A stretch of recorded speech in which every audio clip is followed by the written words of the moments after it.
This is exercise number 24. Get ready, start.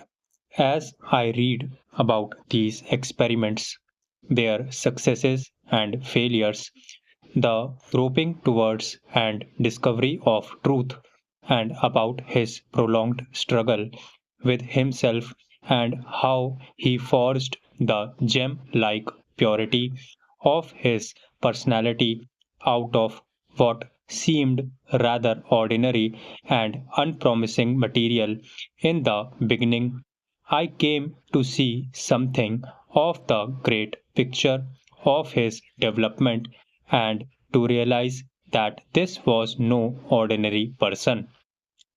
Here was a man who was working on himself as a jeweler works on an uncut diamond. Also, he was extraordinarily introspective and self critical. He judged himself as ruthlessly as I was going to say as others, but I cannot do so because he judged them not ruthlessly but compassionately.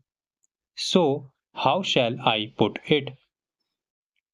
While he judged others compassionately, he judged himself as ruthlessly as if he were a criminal before the bar of his own conscience, of the still small voice which continued to whisper to him all his life till it was strong enough to drown the sound of word noises.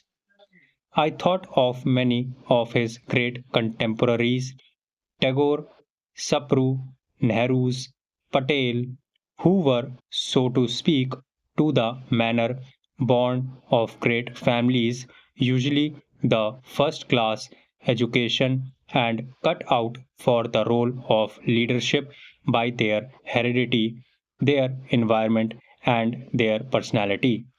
On the other hand, if you look at the early or even middle age photographs of Gandhi, you see no Apollo like beauty, no charisma, no clearly discernible signs of his destined greatness. Even in his personal appearance, you see the miracle of the Spirit gradually permeating and transforming matter. The recruit in the ambulance corps of the Boer Army or the barrister who started practice in South Africa might be anyone. But look at some of the photographs of his later years.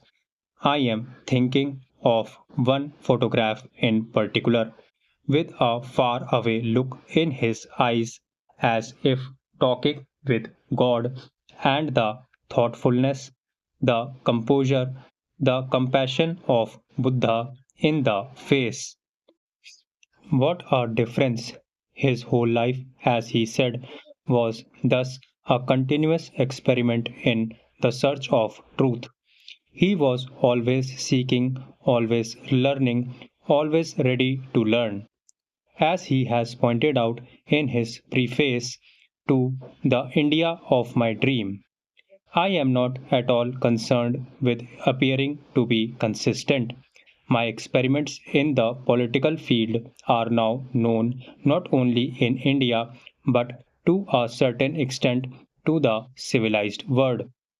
In my search after truth, I have discovered many new ideas and learned many new things. Old as I am, I have no feeling that I have ceased to grow inwardly. So, weighing every step he took in the political as well as in other field in the scale of moral values, he grew not only in mind, which is not so rare, but also in the power of the spirit working out an amazing harmony in what are usually considered discordant elements in most men's personality. His main inspiration in life was God as he conceived him, but he realized early that after God, the source of power and inspiration for work lay in the people whose service was his life's highest ideal. He could not serve them fully unless he was able to identify himself with them completely to such an extent that they could irresistibly feel one with him. He attuned himself in his way of life to the deprived, the exploited, the poor, the hungry, the ignorant, the who constituted the large majority in the country. He had seen that most of the national leaders in the early decades of the century lived a life which was, as a rule, quite cut off from the life of the masses. They did not speak in their languages, or dress like them, or live in their style, and were not really concerned with their problems or their moving and miserable condition. They were more concerned with the protection of their individual and class interests. Gandhiji changed all that. A man of the people, he equated himself with the people quietly, passionately, sincerely, without the fanfare claims which the later champions of the poor and the exploited have made fashionable. He deliberately reduced his standard of living to that of the poorest and the lowliest so that they may look on him as one of themselves and may feel no hesitation in opening their hearts to him. The irrepressible and well beloved dear Naidu did once say with her great humor that it takes a great deal to keep Bapu in poverty, but no one can deny that he ate, dressed, travelled, and lived as an ordinary poor villager would and managed to control completely the urge to seek physical comforts and carefully cultivated the capacity of non possession. As days went by, I saw I had to throw overboard many other things which I used to consider as mine, and a time came when it was a matter of positive joy to give up these things.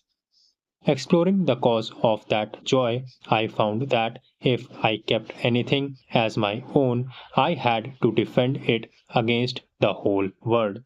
Stop.